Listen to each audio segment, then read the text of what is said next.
welcome to Ladies of Virtue YouTube channel today. Again, it's really a pleasure to wish you Merry Christmas and Happy New Year in advance. I really want to pray for somebody listening to me right now that the blood-sucking demon that sucks the life of men close to the end of the year will not claim you and your family in Jesus' name. The Almighty God will protect you, will protect your family, will protect your loved ones, and will make us all see the new year, enjoy it, and will fulfill the need in Jesus' name. Thank you very much.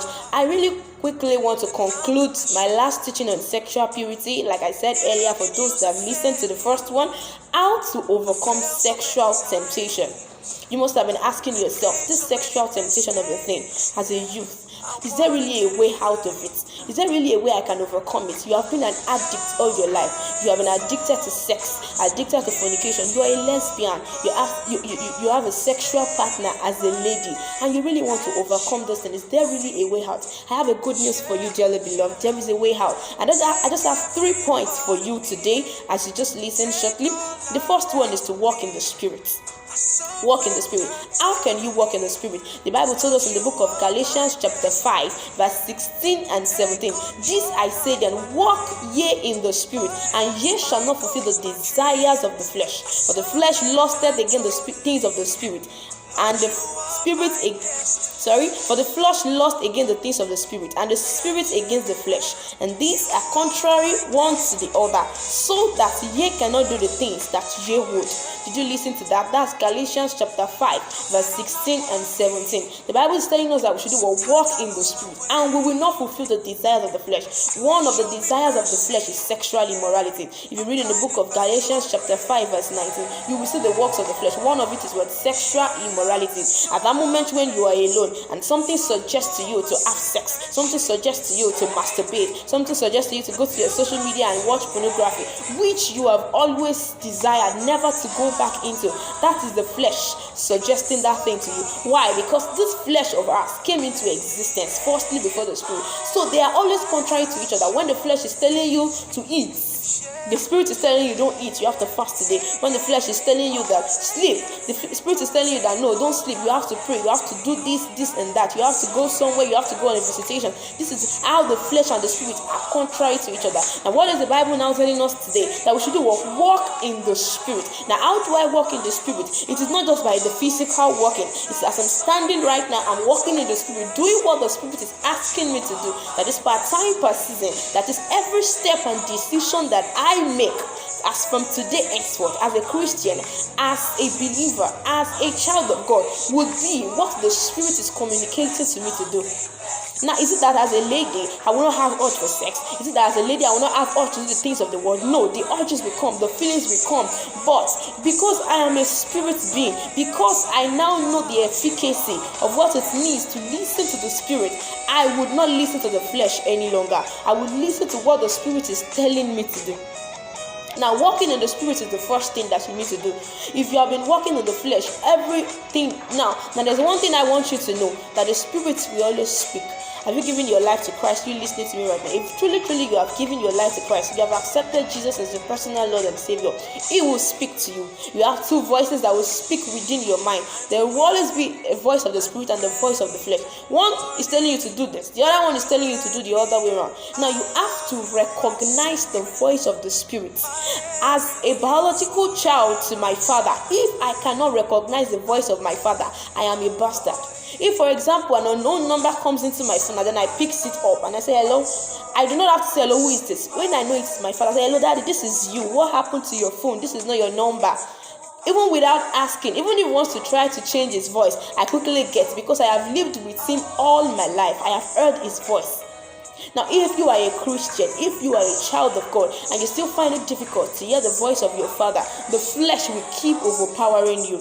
You can't overcome this sexual temptation. This temptation will keep doing what? It will keep weighing you down, because no voice is speaking into your ears. You don't know what to do. You don't know the next step to take. You don't know how to move your life. You don't even know what to do, because it is only the flesh that is giving you all those desires. And another thing I want you to know is that when the Spirit speaks, listen to Him. When the Spirit gives you ideas, when the Spirit gives you instruction, obey Him.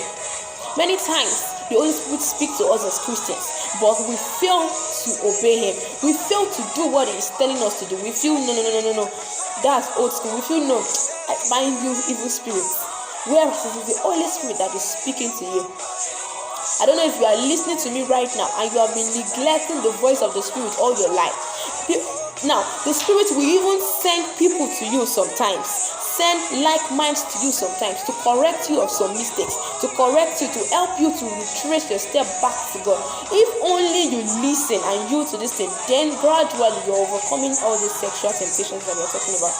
But if you keep disobeying, you keep falling into that same error. And I pray that God will help you, will deliver you, and that the Holy Spirit will minister to you from now henceforth in Jesus' name. Another cogent point that I want to mention is flee. Can you say flee? Flee. How to overcome sexual temptation. Flee. Now, you know what the Bible told us about flee? Flee fornication. Flee fornication. 1 Corinthians chapter 6 verse 18. The Bible also told us in 2 Timothy chapter 2 verse 22 that we should do what? Flee youthful lust. Flee youthful lust. But we should do what? We should follow peace. We should follow charity. Out of those that call upon the Lord from a pure heart. There are some things you have to flee from, and there are some things you have to run after. If you want to do the will of God, if you want to abide forever, if you truly want to overcome sexual temptation, there are some things you need to do what? To run away from. I love talking about the story of Joseph in Genesis chapter 39. Why? Because it is a true example of how a believer should live. Because it is a true example of what is happening in the world at large today. Temptations will come. You will be tempted to want to have sex. Now look at Potiphar's wife. As old as that woman is, she has seen the glorious destiny of this man, and then she wanted to lure him on the bed with her. But what happened? Joseph forgot about his clothes. He forgot about his beautiful garment. I will get another one later. He threw it off to her and he fled. Are you listening to me right now? And you value your material things. You value this, your body, more than you value you value material things. You value money. You value all kinds of unnecessary things more than your body, more than your life. You need to flee. There are times whereby the devil will bring all kinds of chances to you. People will come and meet you as a lady for free chance. Can we just have one night together? Can we have sex together? Can we do this? You are in a relationship. Even though that relationship may be godly, God led you to it. Your fiancé or your spouse or your boyfriend can just come and meet you and say, oh, can we just have this thing together? At least it doesn't mean now we are still going to get married to each other. At that moment, you need to do what? You need to flee. Because this person is already wishing you, is already going into the flesh. This person is already wishing the things of the flesh are already taking over. So at that moment, you need to do what? You need to flee. Now look at Joseph. He valued his life. He valued his destiny. He valued the future that was ahead of him. And then he fled from Potiphar's wife. Because he knew what God wanted to use his life for. Have you discovered God's purpose for your life? Have you discovered what God has for you? As we discover what God wants to use you to do, as we are going into the new year, you can make this a mandate. You can hold on to this and say, God, as I am going into this new year, I don't want to live my life just anyhow any longer. Living my life aimlessly without purpose. Now, when you are living your life without purpose, without a direction, you give into anything. Any kind of friend can just come and give you any advice and say, oh, you're having this kind of challenge, you better go and do this. There are no veggies in the world anymore. There are no people who keep themselves anymore. Everybody has done this, they have done that, and then you just listen. I've heard people say they have been in a relationship for a long time. You have been in a relationship with that guy for a long time, and you never had anything to do with each other. You never had sex, you never kissed, you never did anything. But then one day, a thought just came to your mind and said, this guy has really tried. He didn't even ask me for this thing. Let me just give it to him. That's the desire of the flesh. That's the flesh giving you opinions. The moment you listen to that voice, you are happy. The moment you listen to that voice, the flesh has won. Do you want to allow the flesh to win over your life, or you want God to win over you today, or you want the Spirit of God to win over you? The Spirit will always speak to you because He always wants to commune with us, but we are the one that hinders Him most times due to our availability. Dearly beloved, the new year is coming. Have you discovered what God has for your life? Have you discovered why you are existing? When you discover this purpose, you won't give in to just anything. You won't fall for just any guy. You won't fall just because of money. Money will not be the one controlling you. You will be the one controlling money and all these things.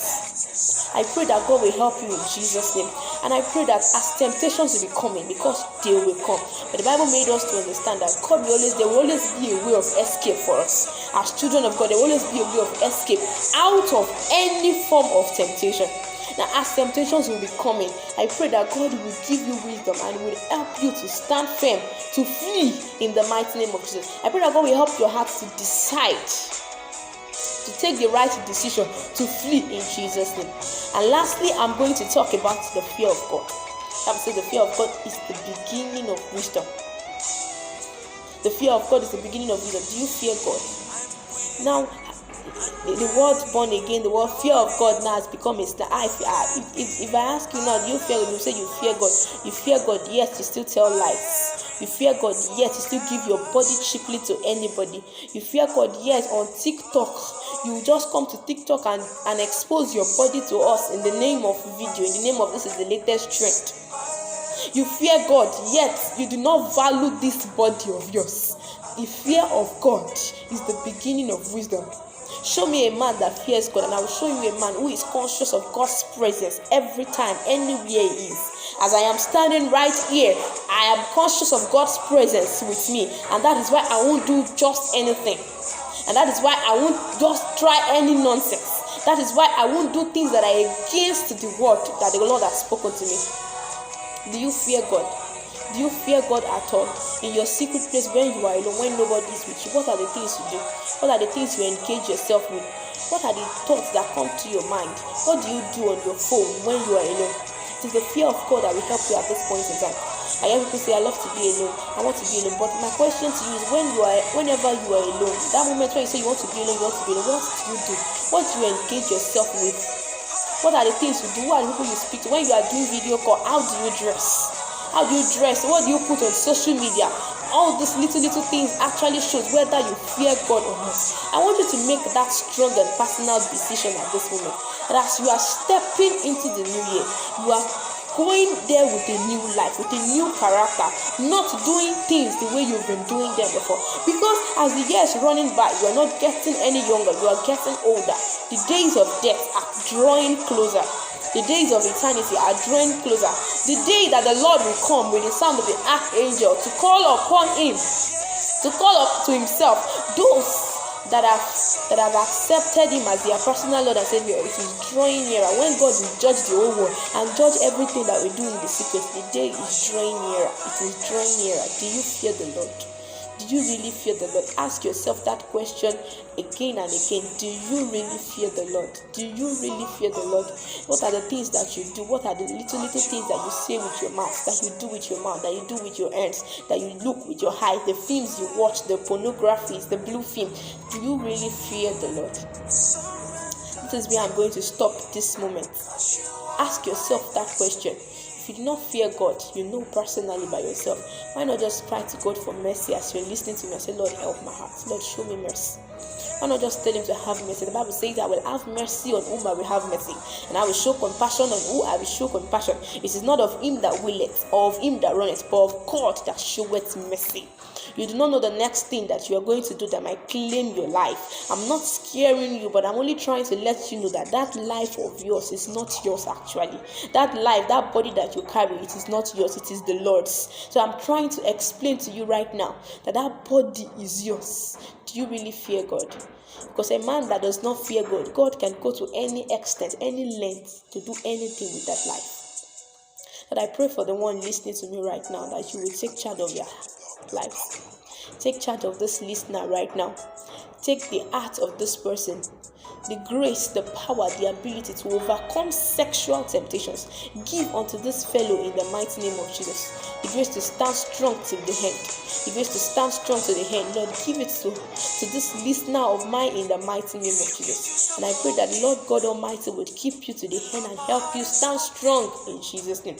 And I pray that even as 2022 is near and here around us already, that God will help you to do great exploit for him in that that year. The grace to stay far away from sin. God will give it unto you in the mighty name of Jesus. Amen. Thank you very much for listening. Thank you.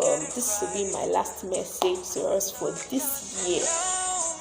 Except God communicates something else. I want to wish you a Merry Christmas and Happy New Year in advance. This is Ladies of Virtue. Please subscribe to this YouTube channel. We hope to do great things for God as the new year is coming. We hope to do and win more souls for God. Please share this video with your friends, share with your loved ones, share with sisters of like minds, those that you know that need help in one way or the other. And I pray that the Lord God Almighty will bless you in Jesus' name. Thank you very much. I remain glorious.